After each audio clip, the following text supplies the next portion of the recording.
Good afternoon. My name is Richard Pantoja, and racism is an issue that has existed ever since colonial times in the United States, and it actually still exists today. African Americans are being impacted by racism physically and mentally because of the racism that has occurred in the past and the racism that is still occurring today.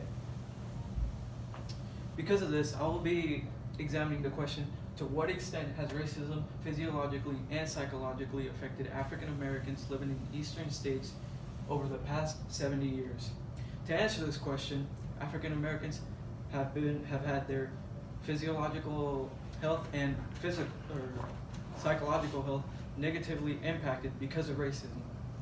Experiencing racism causes the development of mental health disorders and physical health problems for African Americans. But first, to understand why African Americans suffer the mental health disorders and the physical health impacts that I will discuss, we must take a look on how they were treated in the past. For example, in Martin Luther King Jr.'s letter from Birmingham jail, he said, "There comes a time when the cup of endurance runs over and men are no longer willing to be plunged into an abyss of injustice where they experience the bleakness of corroding despair." What Martin Luther King Jr. is talking about in this letter is that he and his fellow African Americans are tired of experiencing racism and segregation.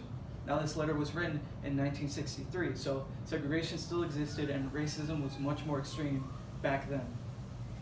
African Americans were constantly discriminated against and even beaten and killed just because of the color of their skin. Nowadays, things are obviously different because there is no segregation and racism is significantly lower than it was in the past.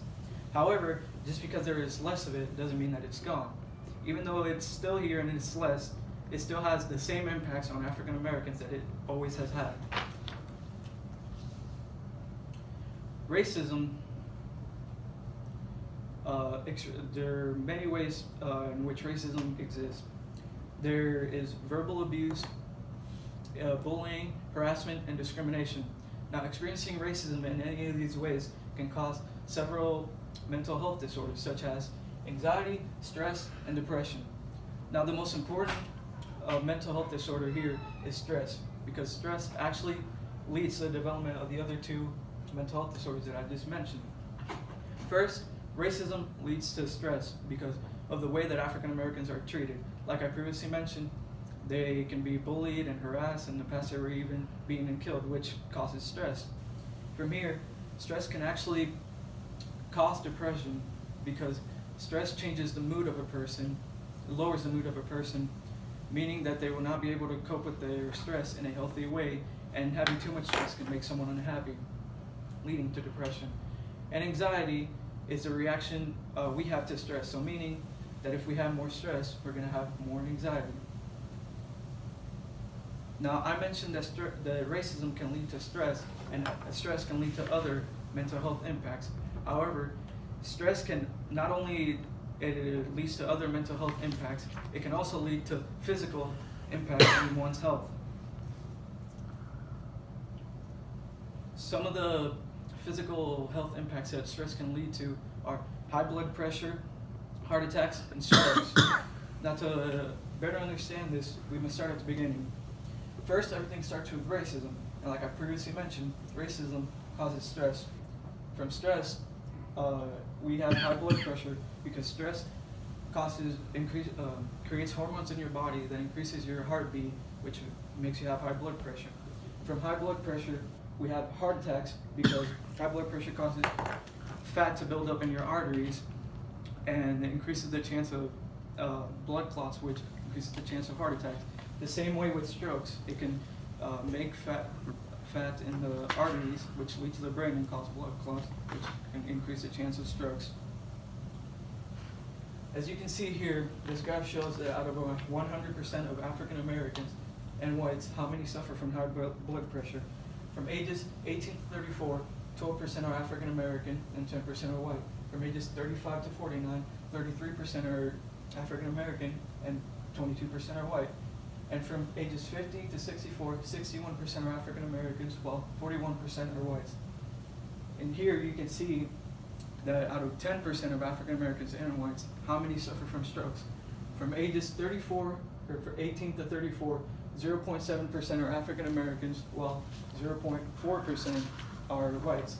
From ages 35 to 49, 2% are African Americans, while 1% are whites. And finally, from ages 50 to 64, 7% are African Americans, while 4% are whites, meaning that African Americans suffer more physical health issues than whites because of racism.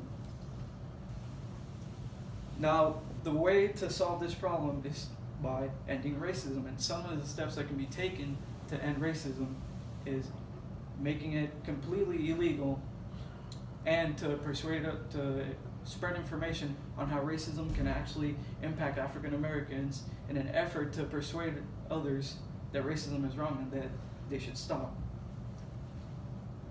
However, ending racism is easier said than done. It would be a very difficult task to accomplish, and it may even be impossible to fully get rid of racism. First, making racism completely illegal is an issue because racism is an opinion, and you cannot force someone to change their way of thinking just because you believe that your way of thinking is right and then theirs are wrong. Also, if there was a law that made racism completely legal, it would be very difficult to enforce. And spreading information to persuade others about ending racism is also difficult because naturally it is very difficult to persuade people to change their opinion on something, and persuading people to change their opinion on racism would be very likely to fail or would have very minimal impact on actually ending racism. Thank you. What questions do you have? Thank you, Richard. 2 questions for you. First up, how did you select the strategies you used to gather information? Well, I obviously did research online, like Google and that stuff. But at the beginning of the year, I was taught how to use my Launchpad to be able to find new search engines that can bring me more reliable sources and more information and things like that. All right, and second question, what advice would you have for other researchers who consider this topic? Before having your question completely set and deciding to do your presentation or whatever on that question, make sure before to do background information to make sure that there's actually enough information so you can have a good enough presentation.